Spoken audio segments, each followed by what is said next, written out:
Hi everybody, today's topic is how to study. Yes, you read it right. How to study. मैंने ये नहीं लिखा है how to study during exams क्योंकि मुझे ये क्वेश्चन ही इम्प्रैक्टिकल लगता है how to study during your exams. Does that mean हमको एग्जाम्स के टाइम ही पढ़ना है? Do you mean to say that Virat Kohli जब उसकी इंग्लैंड के साथ मैच रहेगी इंडिया की या ऑस्ट्रेलिया की उसकी एक दिन पहले ही प्रैक्टिस करता है? नहीं ना, वो तो पूरे साल प्रैक्टिस करता है. Then how can you justify कि आपको एग्ज़ाम के टाइम कैसे पढ़ना है उसके ऊपर मैं एडवाइस दूँ? आपको तो रोज़ पढ़ना है, एवरी डे, रेगुलर, राइट?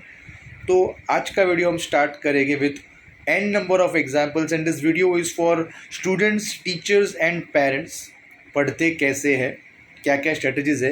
वैसे तो इस पे मैं 2-3 घंटे का लेक्चर दे सकता हूँ because of my experience as a teacher as well as my personal experience as a student my self.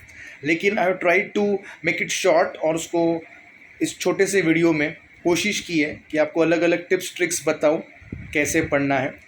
First and foremost is एक क्वेश्चन आता है कि I have seen many parents asking each other, specially अगर board exam में बच्चा रहेगा, बच्ची रहेगी, 10th 12th या टीवाई में रहेगा, तो वो लोग पूछते हैं कि आपका बेटा बेटी रात को जगते हैं या सुबह जल्दी उठते हैं.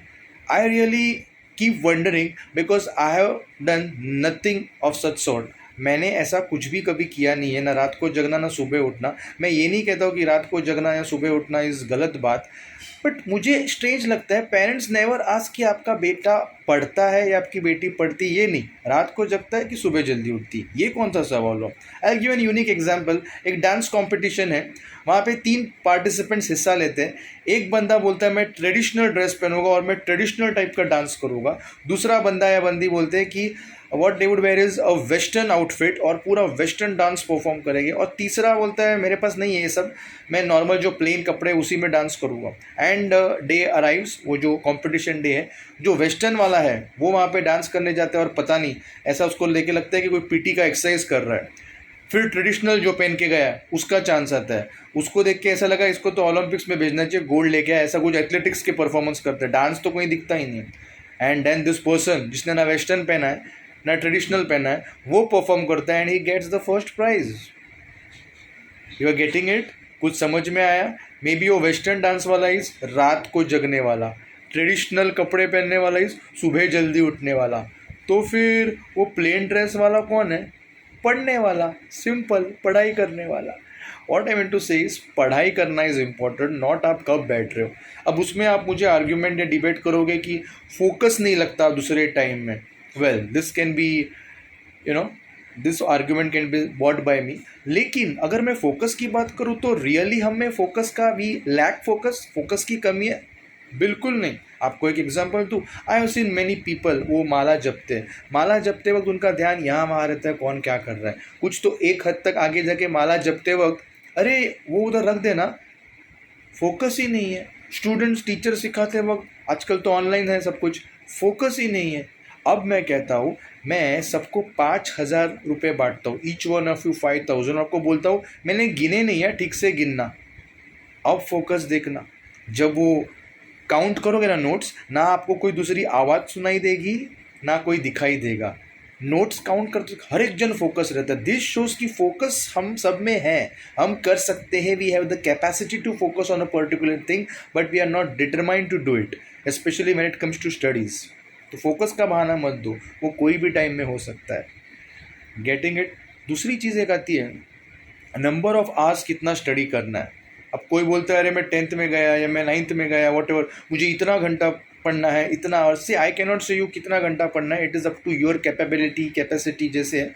But what I feel is quality matters more than quantity. Test match में वो कभी वो चेतेश्वर पुजारा आता है, आपने देखा रहेगा कि वही टेस्ट बैट्समैन कोई और रहेगा, वहाँ पे घंटों बैठे पूरा दिन टेस्ट मैच बैटिंग करते रहते हैं, आउट नहीं होते. हाँ, आउट नहीं होते. 4-4 घंटे 5-5 घंटे बैटिंग करते, आउट नहीं होते. और स्कोर कितना है? 10. Is it good? Quantity does not matter, quality. और कोई बंदा है सिर्फ 1 घंटा वहाँ पे खेल के जाता है और 80 रन मार के जाता है, तो वो बेटर है ना.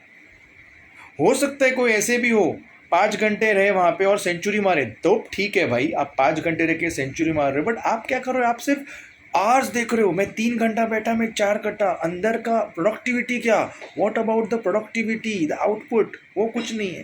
क्वालिटी पे भी ध्यान दो, टाइम पे मत ध्यान दो, आवर्स पे मत ध्यान दो, राइट। और अगर मैंने आपको बता भी दिए 5 घंटा पढ़ना है दिन में, तो उसको कैसे पढ़ना है? Of course not at a stretch. It is said कि अगर मैं आपको बोलूँ in a day you to take 8 glasses of water, you to drink 8 glasses of water, does that mean आप एक ही टाइम में 8 ग्लास पियोगे? नहीं, आप 1 ग्लास अभी पियोगे, 2 ग्लास बाद में। सेम वे 1 घंटा अभी पढ़ो, फिर 2 घंटा। हाँ, उससे कम ड्यूरेशन मत करना, फिर इट विल बी लाइक पानी के एग्जाम्पल में आप एक एक चम्मच पी रहे हो, मतलब 10-10 मिनट का पढ़ाई करके निकल रहे हो, वो भी नहीं चाहिए।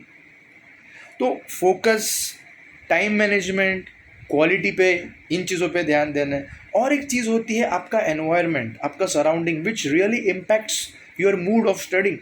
आई गिव एन एग्जाम्पल, आप जब एक रेस्टोरेंट में जाते हो और उस रेस्टोरेंट में बहुत बार ऐसा होता है पहले कोई उस टेबल पे खा के गया है and there is entire mess, तो आप वेटर को बोलते हो ना साफ करो, तब आप बैठते हो। Would you ever have your lunch और डिनर और your food on that messy table जब तक साफ नहीं किया? नहीं कर सकते। Same way how can you concentrate and focus on a particular subject जब आपका टेबल पूरा मेस्टअप है? आपको अभी करना है इंग्लिश पढ़ना है आपको, और बाजू में ज्योग्राफी, हिस्ट्री, मैथ्स के सारे बुक्स पाइल्ड अप है। पढ़ाई का मूड ही नहीं होगा, मेस्टअप लगेगा, हैवी लगेगा। आपने बहुत बार देखा है रेस्टोरेंट में जब थाली आती है तो थाली में से बहुत सारी चीज़ आप छोड़ देते हो, पूरा एक ही टाइम भर के लेके आता ना, वो देख के ही आपका पेट भर जाता है, तो बुक्स देख के ही आपका मन भर जाता है। ऐसे है, वही चीज़ आप एक एक चीज़ ऑर्डर करते रहोगे तो आपका बराबर खाना हो जाता है, राइट। तो जो पढ़ रहे हो वही टेक्स्ट बुक, नोटबुक टेबल पे रखना, इससे बहुत सारी चीज़ों में फ़र्क पड़ता है एंड इट डज मैटर। छोटी छोटी चीज़ें ये, गेटिंग इट। और एक चीज़ है जिसको मैं बोलता हूँ माइंड बूस्टर, आपको कुछ याद नहीं रहता। आपको पता है अपना सबकॉन्शियस माइंड कुछ अलग ही चलता है। बहुत सारे क्वेश्चंस है, बड़े क्वेश्चन जिसमें पॉइंट्स रहते हैं, इलेबोरेट करके लिखने रहता है। I give many examples. जैसे स्कूल लेवल में मैं सिखाता हूँ तो स्कूल लेवल में you have some question like characteristics of metals, characteristics of non metals. At the college level अगर मैं उसी पढ़ा रहा हूँ तो प्रिंसिपल्स ऑफ मैनेजमेंट, इकोनॉमिक्स पढ़ा रहा हूँ तो फीचर्स ऑफ यूटिलिटी। 10 पॉइंट्स है और आप क्या करते हो, हमेशा टेक्स्ट बुक खोल के वो 10 पॉइंट पढ़ते हो। ऐसा मत करो, 10 पॉइंट्स के हेड पॉइंट्स लिख लो। उन हेड पॉइंट्स को 2 बार टेक्स्ट बुक में पढ़ने के बाद उन हेड पॉइंट्स को रोज देखा करो and it will be like this. First point, yes मुझे आता है। सेकंड पॉइंट, उसमें ये था ना, मुझे आता है। थर्ड पॉइंट, उसमें ये था, मुझे आता है। फोर्थ पॉइंट, ये शायद नहीं आ रहा है। फिफ्थ, ये नहीं आ रहा है। सिक्स्थ आता है। You will come to know कि आउट ऑफ द 10 पॉइंट्स आपको सिर्फ 3 नहीं आ रहे। उन्हीं 3 को पढ़ो ना, बाकी 7 क्यों पढ़ते हो? आप ऐसा नहीं करते हो, आप बार बार टेक्स्ट बुक खोल के जो पता है वो भी पढ़ते हो, because you yourself don't know आपको कितना आ रहा है। तो ये पॉइंटर सिस्टम यूज़ करो, पॉइंट्स को रोज देखो, यू विल रियलाइज कि आपको 1 या 2 पॉइंट्स ही नहीं आ रहे, उसी को पढ़ो, बाकी सब बार बार मत पढ़ो। That is the trick, that is smart studying, getting it. Be a smart worker, not a hard worker. I think this much is enough for this video. मेरे पास ऐसे बहुत टिप्स एंड ट्रिक्स है पढ़ाई करने के लिए, वो तो school section as well as the college section, तो फिर कभी उस पर बात करेंगे। एज ऑफ नाउ जिनकी भी एग्जाम्स है उनके लिए ऑल द बेस्ट, और जिनकी नहीं है I think you can start studying in this manner. Thank you, bye, and if you like the video do subscribe to my channel. Bye.